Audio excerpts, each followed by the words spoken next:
Hey, what is up, everybody? This is Stevie Breach coming to you here today. What do you know?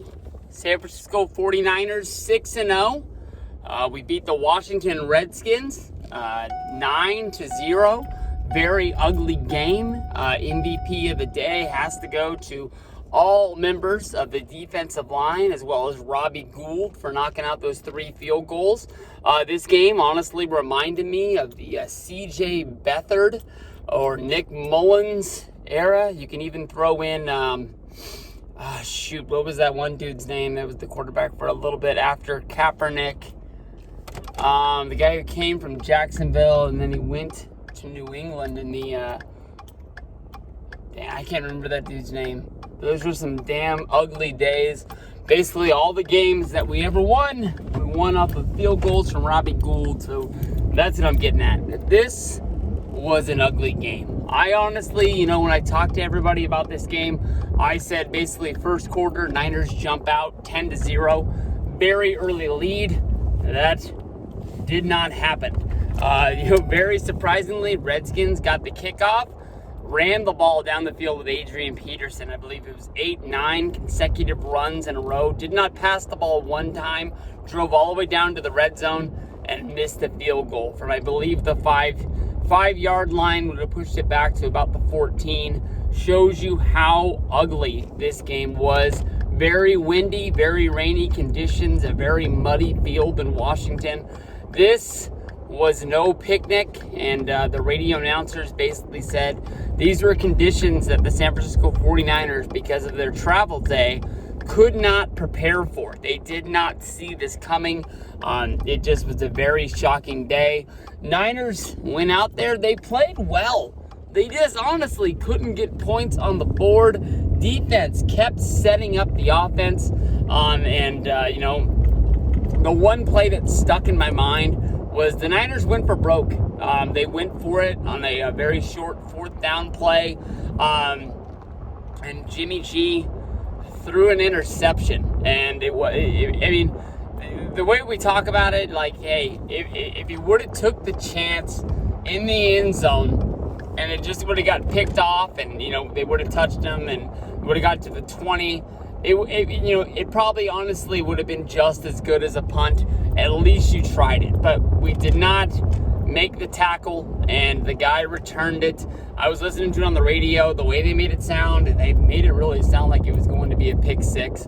I believe it was like a 37-yard return off the interception. So, you can't really blame the offense for not playing defense that well. At least we tackled them.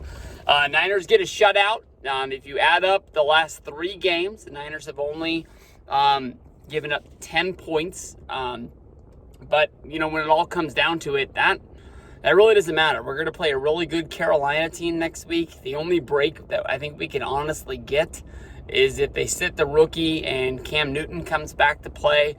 Newton basically said that he was going to be clearing himself to practice after the bye week, so I'm guessing he'll come back to practice tomorrow. There's been no real announcement that Cam Newton is not going to be the starter, even though they've gone 5-0 since his injury. Honestly, in my opinion, Cam Newton, I believe, is a former MVP. I said MVP, right? MVP in this league. He was the face of it. He took the Panthers to the Super Bowl against the almost said the Dolphins, against the Broncos. That was not that long ago. I want to guess it was 4 years ago. Very young into his NFL career.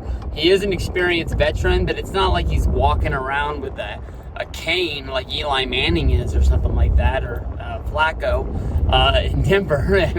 Cam Newton's still a very young guy. I think that he can lead a football team. If he was to leave there, I don't really know where he goes. To me, honestly, Cam Newton is the guy that I only see in Carolina. But, in my opinion, you don't really lose your job due to injury. But when your rookie is starting like this and you pick that guy for a reason to sort of put pressure on Cam Newton, this might be the chance that you don't get back. What if he, sits the rest of the year, and then basically they find a way to trade him, and Cam Newton never is the quarterback that he was again. So tough game. Christian McCaffrey looking like he might be the MVP of the league. He's going to be tough to start. He's going to be tough to stop. But if anybody can do it, it's that 49er defense. I wouldn't be looking for a low-scoring affair next week. The defense is going to have to fight hard for this one. They fought hard for it today. Good football teams show that they have a will to win. It doesn't matter if it's a high-scoring game, a low-scoring game.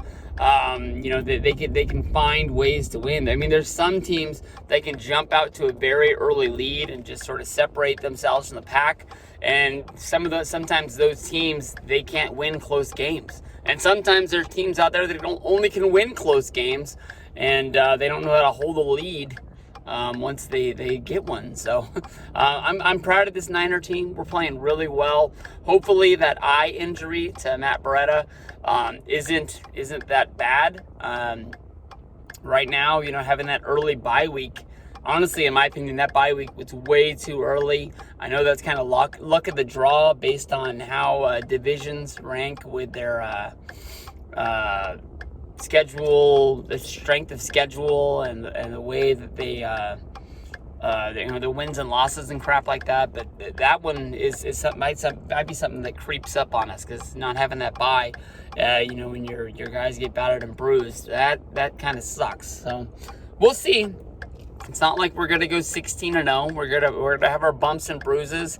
That Carolina game, that Seahawks game, they're on the horizon. It's out there, and plus the Rams, they're gonna be coming to look for us. I don't know if that's a later game in the season or not, but that's a team that's gonna want revenge for that last one. So it's nice to get the victory here, 9-0. 49ers win over the Redskins. Good day.